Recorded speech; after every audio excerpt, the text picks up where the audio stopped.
Yunus warns of domestic international efforts to disrupt upcoming Bangladesh national elections. The chief advisor, Mohammed Yunus, on Tuesday expressed fears that both internal and external forces might attempt to disrupt the forthcoming national election and cautioned that sudden attacks could occur.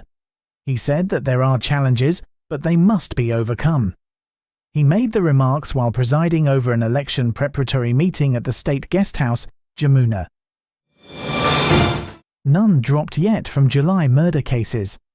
No harassment cases that include murder allegations against journalists and other professionals, including judges and intellectuals, have been withdrawn, yet despite repeated assurances from the government of rescinding such cases, though many have been implicated in false cases filed over the July-August massacres. 16 million people in 36 districts face severe food insecurity.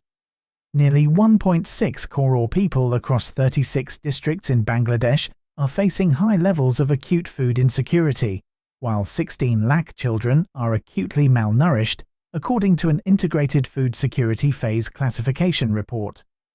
The government and development partners released the IPC report at a national workshop in the capital Dhaka on Wednesday. BAB chief calls for sustainable reforms. Reform initiatives and policy formulation in the banking sector should be sustainable, practical and gradual, said Abdul Hai Sarkar, chairman of the Bangladesh Association of Banks BAB.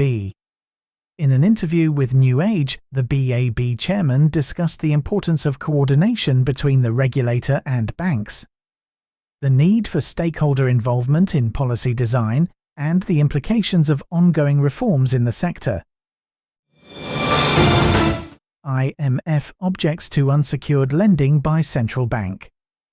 The International Monetary Fund has objected to Bangladesh Bank's continued lending to crisis-hit banks against unsecured promissory notes, warning that such practices violate prudential norms and could worsen inflationary pressures.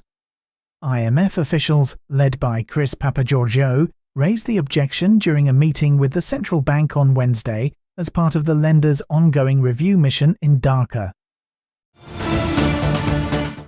Alam defaults on 10,629 crore taka at one Janata Bank branch. Controversial Alam Group took 10,629 crore taka in loans from a branch of Janata Bank in Chattogram, and the entire amount has now defaulted. According to Janata Bank's internal reports, the General Insurance Barban corporate branch alone disbursed 10,629 crore, nearly 97% of the branch's total loan portfolio, to the group. Chattogram Port likely to get operator by December. Shipping advisor retired Brigadier General M. Sakawat Hussain said on Wednesday that the interim government was going to appoint an operator to the Chattogram port, but not giving the port itself to anyone. He said that they had already completed several steps and procedures to that end, so that the whole process for appointing the operator was completed by December. Bangladesh succumbed T20I series to Windies. West Indies clinched the three-match T20I series when they beat Bangladesh by 14 runs in the second game at the Bir Shrestho Flight Lieutenant Matiur Rahman Stadium in Chattogram on Wednesday.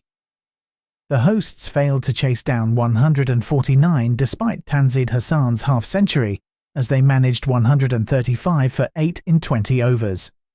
This was Bangladesh's first series defeat after winning the previous 4.